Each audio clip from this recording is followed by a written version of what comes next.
idea. Can you hear me? Yeah, sounds very good now. I don't know what was going on with that connection. It's interesting. Well, in the world we live in, man, you wonder what's wrong with all the connections that are going on. And that's well said. How's it going, Mark Stein? Right? Oh yeah.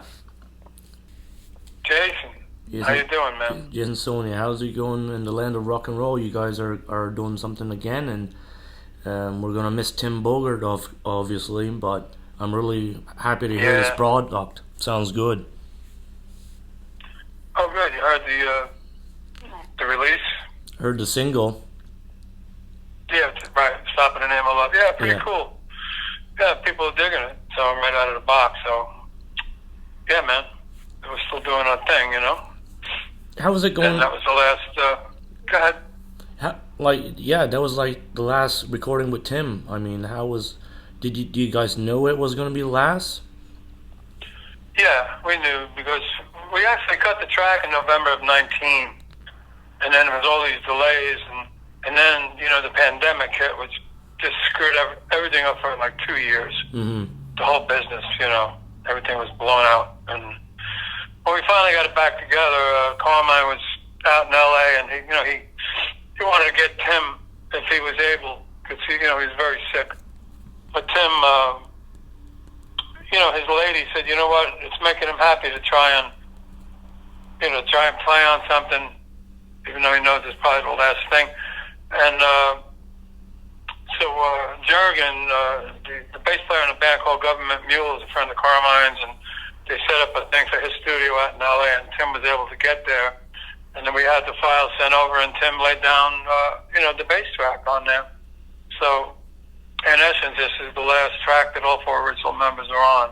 Mm-hmm. So I was happy he was able to do it. And he did a bang-up job, man, under the conditions, for sure. So God rest his soul, Absolutely, and he was certainly a legend.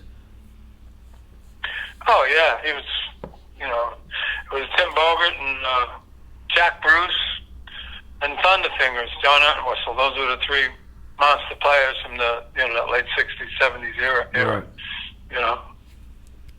I mean, when you look at it back, and how quick did everything happen? I mean, you guys had some major hit singles, back in the day, and Yeah. we're like 50 years later or 40 something years later, and we're getting a new Vanilla Fudge album, or single. That's pretty awesome.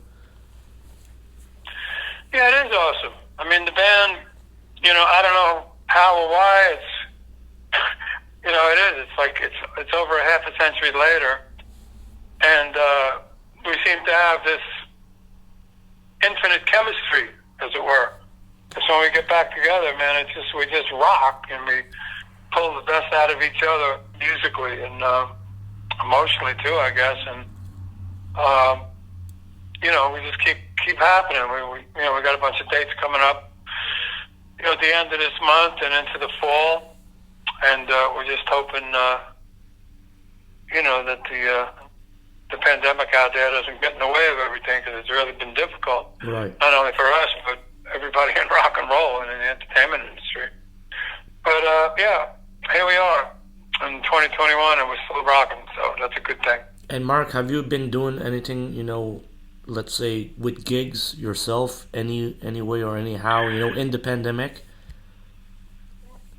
Well, yeah, actually, I got a solo album that's coming out on an indie label called Deco Entertainment, Deco Records, and it's something that I've been trying to put together for some time. And I'm working on a video for my first single, and it's called We Are One. It's an emotional ballad that reflects, the times that we're in. And I'm real proud of it, the way the production came out. So that should be probably coming out in about a month. And I guess the album, it's called There's a Light. And it's probably all the best tracks I've done, in recent years. Mm-hmm. So that should be coming out either over the holidays or in January, so we'll see. But I'm real excited about that for sure. And it's like that you worked on that, during the pandemic, let's say, to make sure it's going to be released. Yeah, well, during the pandemic, I wrote the song We Are One, and we just, put things together put all my tracks together and trying to do something positive. And my wife Patty and my other manager Bruce Pilato, managers Carl Palmer and Pat Travers from Canada, the great guitar player from Canada, and a whole bunch of people really helped me to organize the tracks. And we approached a bunch of labels, but we found a home with Deco. So we're real excited about me artistically, and we're gonna put a strong promotion behind that when the time is right. It's coming up pretty soon too. So so that's what's going on, man. Well, that's positive, and I like to hear that. Awesome. And promo videos is the thing of today, it seems. And you guys got one great looking video for "Stop in the Name of Love." I mean, we see the that 60s. Is so cool. It is so 2021, and it's classic at the same time. Yeah, man. I know. I was the first time I saw it. I thought, wow. The cat that put that together is really talented. Forgive me because his name escapes me, but he really did a great job. And not only did he do a great job, but it's the way he integrated the history of the band with all the modern effects, using footage from years ago and modern footage, and the way they used a tribute to Tim Bogert,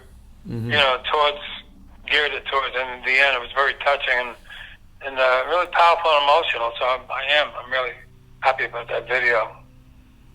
And do you think it took a lot of time to do this? I mean, because somebody had to go dig into the archives, and get the best quality of certain films, etc. And maybe find. I tell you what, it really didn't take much time for the video to be done.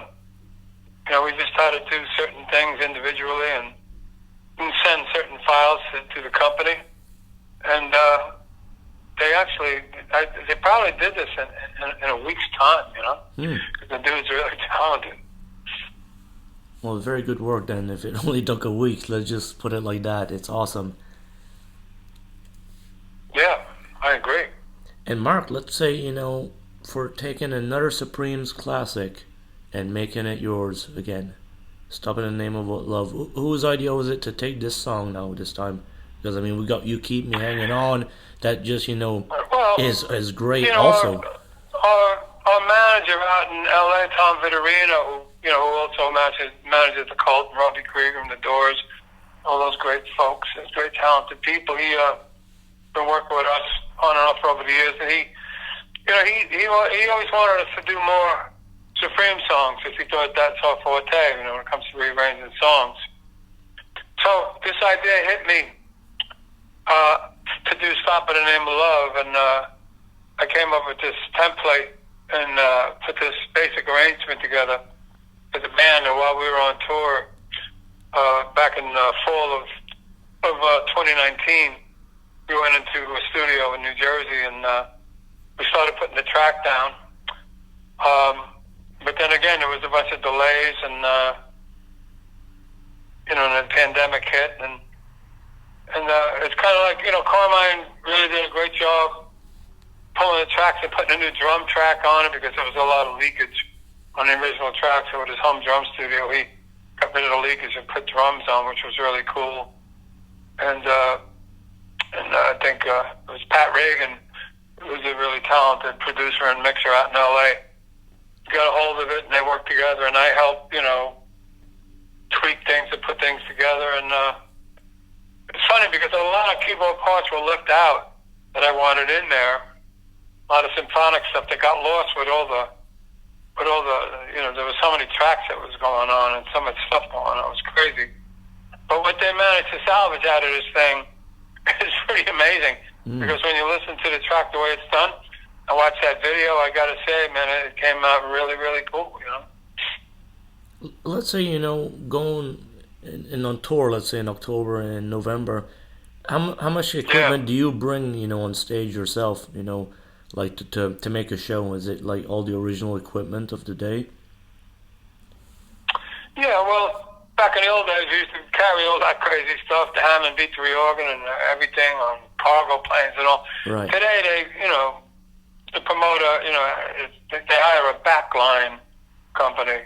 So the B3 is provided, whatever keyboards are provided, certain, bass amps and guitar amps, and, drums, pieces of drums, whatever is needed.